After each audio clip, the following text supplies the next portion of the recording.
Ciao, my name is Ron Falconi. I am the host of Meet Your Neighbor. I had this idea back in the fall of 2006 where I had this idea where I wanted to invite local politicians, local business people, or just average everyday folks so that all of you could meet your neighbor. We have two very special guests today here at the Brunswick Area Television Studios. They are Adrian Griffin and Pat O'Brien, and they're here to talk to us about a very important topic that is facing our country.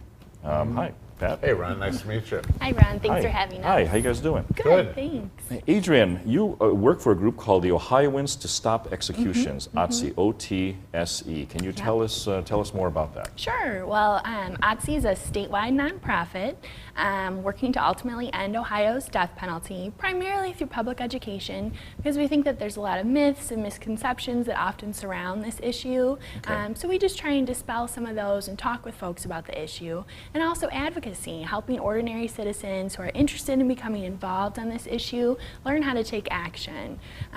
We are ultimately working to end the death penalty, but if nothing else, we'd like the legislature to at least study this issue to see if it's really still right for Ohioans too. How did you get involved in this? Oh, well, I actually, I'm originally from Michigan. Oh, okay. And I worked on various criminal justice issues growing up. Well, actually more so when I got into college. I worked in prisoner reentry and also did some arts workshops actually in the prison system. Okay. And I studied community organizing, and the death penalty was always an issue that I had thought about, but in Michigan, people don't give too much of a thought about it because we don't. I don't think you have a death penalty in Michigan, do No, you? we were actually one of the first states to end the death penalty. Okay. So life without the possibility of parole was the primary sentencing options for heinous offenses.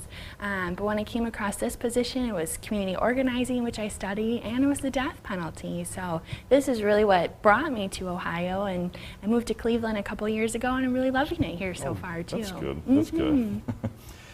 Can you tell us a little bit more about your background? Where'd you go to school and all that? Sure.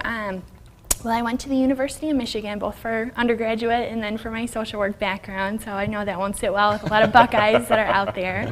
But I have nothing against OSU, I will make that clear. But I originally grew up in a small town just about an hour south of Traverse City, so it's very tiny. So even going to Ann Arbor and then coming to Cleveland has been huge.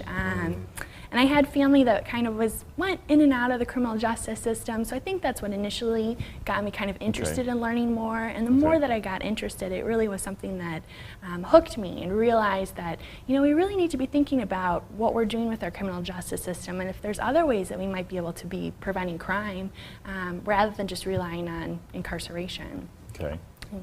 No, Pat, you're part of the Catholic Commission of Wayne, Ashland, and Medina. Can you explain what that is? Well, that's part of the Diocesan Social Action Office of the Diocese of Cleveland. So that's a part of the Cleveland Diocese? Yes, there's an 8-county area, and Wayne, Ashland, and Medina are 3 of the southern counties of the Cleveland Diocese. Okay. And we work on the social issues that are consistent with our social teaching in areas for the poor and the vulnerable and dispossessed, and all the matters that you can think of, rights of workers, death penalty, life issues. We've even worked on the payday lending here in Medina and issues like that. Okay. And you mentioned the church's position. What is the church's position on the death penalty? Well, originally Pope John Paul in 1999 had spoken that really life is sacred, and the dignity of the human person undergirds all of our teaching, and that in the case of the death penalty, there's really such a rare risk of any danger to the community. If a person wasn't incarcerated, that would be the only chance where a death penalty might even be considered. But he says that opportunity now is, in our society, is so small as to be almost no risk at all. And since then, Pope Benedict and the bishops have evolved even more so to say that the death penalty really, for all intents and purposes, is not a humane and life-giving action on the part of our society. It's violence begetting more violence, and that life imprisonment is a just punishment, and also gives the opportunity for the person who committed the crime to have a chance of repentance. At the same time, we want to counsel and help the families and individuals that have been victims of this crime. Sure. But we want it to be restoration for all parties involved. So. Okay. Can you tell us about maybe some other notable Ohioans who might who have been speaking out on this issue? Sure. These last couple years on the death penalty has really been a windfall. Last year, a Republican Ohio Supreme Court Justice Paul Pfeiffer, who actually helped to write the death penalty statute 3 decades ago when he was in the Senate, is now adamantly against it and says we need to overhaul the system. And his reasoning kind of relates to disparities with how it's carried out. It's not always the most heinous of the heinous offenses that are getting it, but also he thinks that we don't actually need the death penalty anymore to keep communities safe, because life without the possibility of parole wasn't actually around when he helped to write the law. Okay. And now we do have it. So he's one of the big folks who have been talking out on this issue. And I would just say at the time that this happened, the Catholic Bishops of Ohio, through the Yes. Catholic Conference of Ohio, reaffirmed what Judge Pfeiffer had said, and also have said that at this stage there is no reason to have the death penalty, because we can still protect society with life imprisonment and still protect the life and dignity of all concerned, as well as being concerned for those that are the victims of the crime. Okay. Now I know we have some events coming up here in Medina County. Isn't there one coming up maybe in a few weeks here in September of 2011? Yeah. What is that about? Well, on Thursday, September 22nd, at St. Ambrose in Brunswick at 6:30 p.m., we're actually going to be bringing 2 phenomenal speakers who have a very interesting story. The first is Joe D'Ambrosio, which folks may have seen in the news recently. He was actually on death row for almost 22 years, and then he was released in 2009, and charges were dismissed against him because it was found that evidence was withheld that could have actually proven his innocence. And recently, that decision by the judge was just upheld at the appellate level, and now the state's deciding whether or not to appeal it again. So he's going to be there to share some of his experiences. And also Father Neil Kakuthi, who's a Catholic priest from North Olmsted. He's also a former attorney and critical care nurse, and he's been a spiritual advisor to people on death row. He actually met Joe when he was still on death row, and it was Father Neil who helped to kind of bring some of this questions of innocence in Joe's case to the attention. So they are going to speak together and share some of their experiences, and we just thought that this would be a nice way to kind of start introducing people to the issue, even if they're on the fence, because we know it's a tough issue, just to kind of start some of the conversations going about it. And it is free and open to the public, so certainly anyone is welcome to come. Okay. And I know that we were talking before camera that there's yet another event subsequent to the event in September. Isn't there one in November? Did you guys mention before? Yeah. Tell us about that. I believe it's Tuesday, November 15th at 7:30 p.m. in Valley City, actually, at St. Martin of Tours. We're going to be bringing Sister Helen Prejean to speak. She's a notable author and activist on this issue. She's actually the one who wrote Dead Man Walking, based on her personal experiences. Yep. And that's what the movie was actually based off of. And she also wrote another book, Death of Innocence. And she's a phenomenal speaker. So she's also going to be here in Valley City at St. Martin of Tours on that Tuesday, November 15th as well. And I would just want to jump in that October in our faith is a pro-life month, and it's kind of good that we're bracketing this month with these speeches regarding the death penalty, because it is a continuum of our pro-life belief that you have abortion and euthanasia and stem cell. But we also agree that death penalty is part of that continuum. I agree with you. I mean, it's Adrian, you were speaking about it before, that it's a touchy subject. It is. It's a especially tough issue. for Catholics such as myself. I mean, I'm pro-life. But I think you were talking about this also before camera. I'm in favor of the death penalty, but taking into account the Church's teaching, what do you tell to people who are Catholics or people such as myself who are pro-life but who are in favor of the death penalty? What can you What can you tell us? Well, you know, we really try and look at the issue as a whole, as a system, systemically look at it.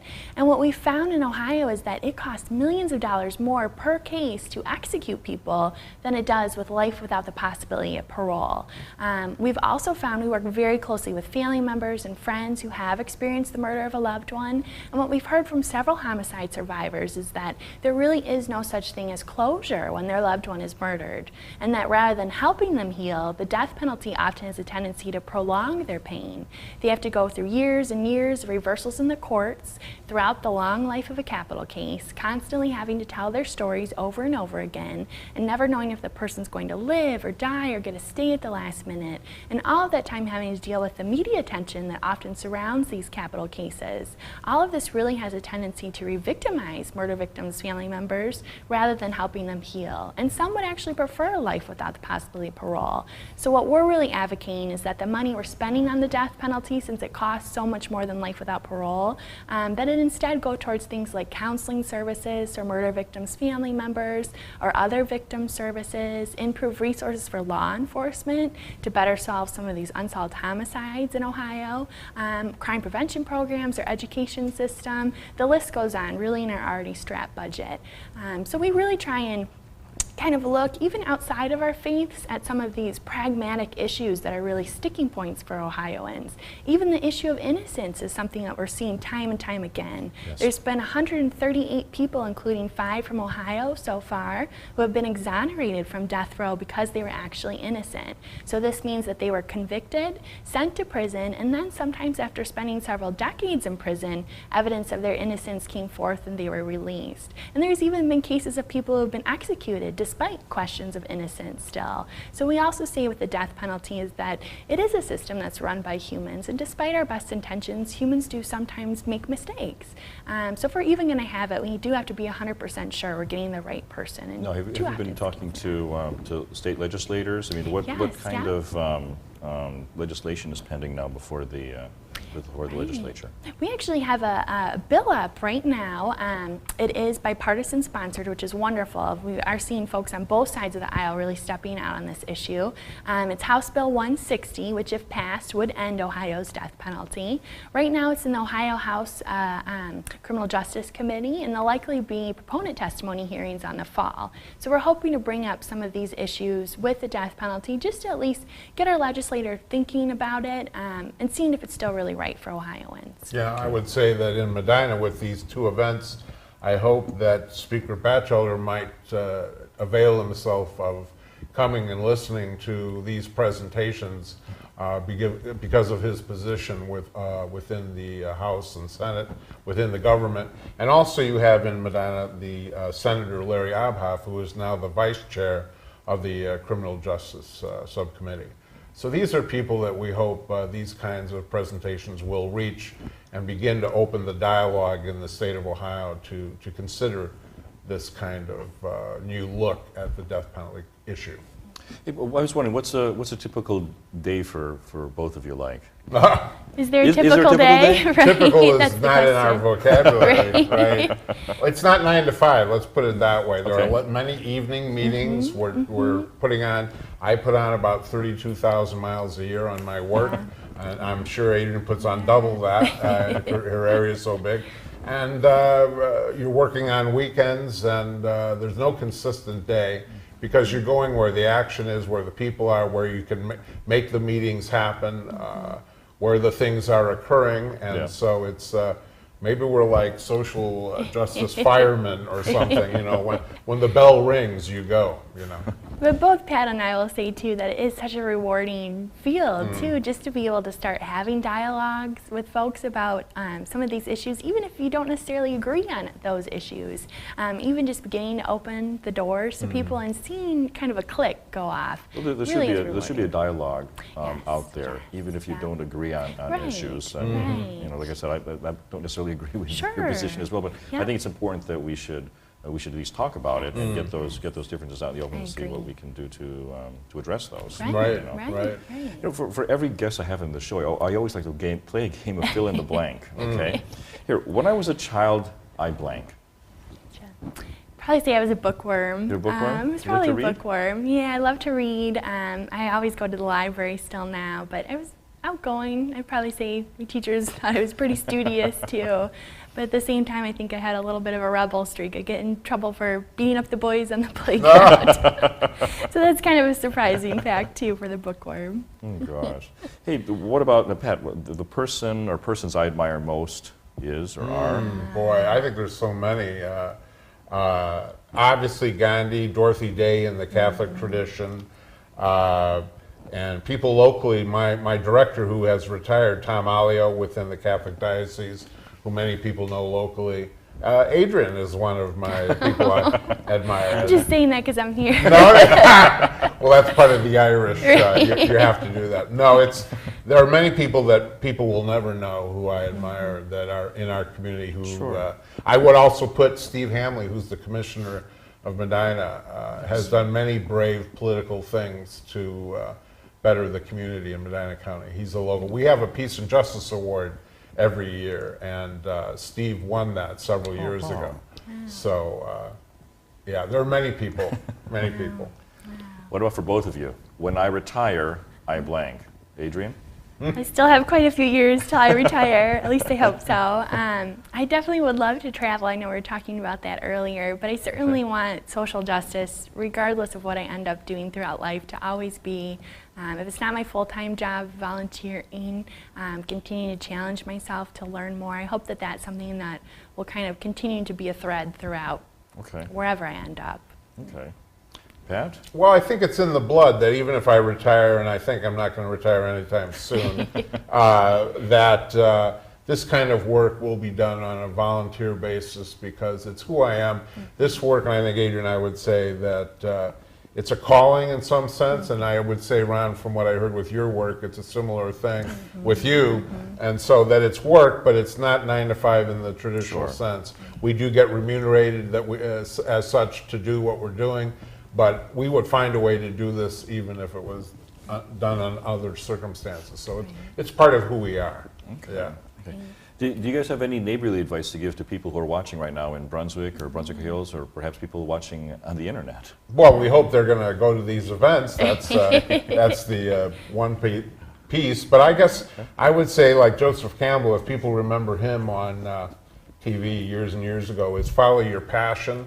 Find out what your passion is, and whether it's in your work or in your civic life, because it feeds you. It doesn't deplete you. Don't try to do things only out of a sense of obligation, but find those things that feed the core of you, and you'll find that they're going to feed other people in the community spiritually, emotionally, physically as well. So look for that. What is that tie-in? And like you said, sometimes that comes out of your childhood or your family, or it takes a little reflection to make those connections. And sometimes you're going to go up blind alleys, and try those blind alleys, but keep going, and you're going to find the connections. What's your? Well, you've probably gotten this one before, but do unto others as you would like them to do unto you. I know when I moved to Cleveland just a few years ago, I didn't know anyone here. I had family in other parts of Ohio, but it was really my neighbors at my apartment who welcomed me, and still they show me around the area. They bring me vegetables from their community garden. It's just wonderful. Even if you're timid, just go and introduce yourself to your neighbor. Get to know each other, because if you're there for them at one point, you might need them too. So just always be open to meeting people, and that's what helped me and helped to make the adjustment here so much better, is having those welcoming, open neighbors. Okay, great. Well, Adrian Griffin, Pat O'Brien, thank you for coming down to the you, studios today. Thanks, Ron. My name is Ron Falconi. I'm the host of Meet Your Neighbor. Just wanted to thank Adrian and Pat for coming down to the studios.